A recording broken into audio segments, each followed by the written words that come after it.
l'Union africaine envisage de reconnaître un État indépendant palestinien.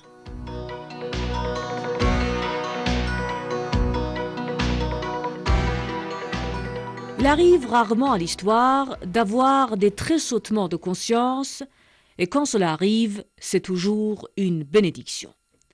Alors que le flanc oriental de la Méditerranée est gagné par le souffle salutaire de la Révolution, un peu plus au sud, sur une autre aire géographique qui partage plus d'une affinité avec la région du Proche et du Moyen-Orient, une autre révolution fait son chemin.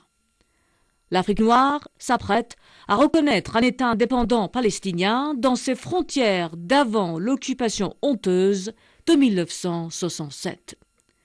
Ces 53 pays membres de l'Union africaine, qui ont condamné lundi, au terme de la 16e session ordinaire des assemblées de leurs chefs d'État et de gouvernement à Addis-Abeba, le bellicisme d'Israël, tout en appelant à la renaissance de la Palestine, savent bien qu'ils viennent de briser là un tabou hissé au rang de sacrilège.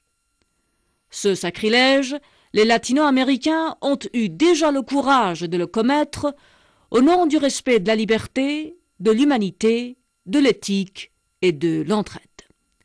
Le Brésil, la Bolivie, le Chili, l'Uruguay, l'Argentine et même le petit Chypre font partie de ce mouvement avant-gardiste qui veut bousculer la logique hégémoniste dominante.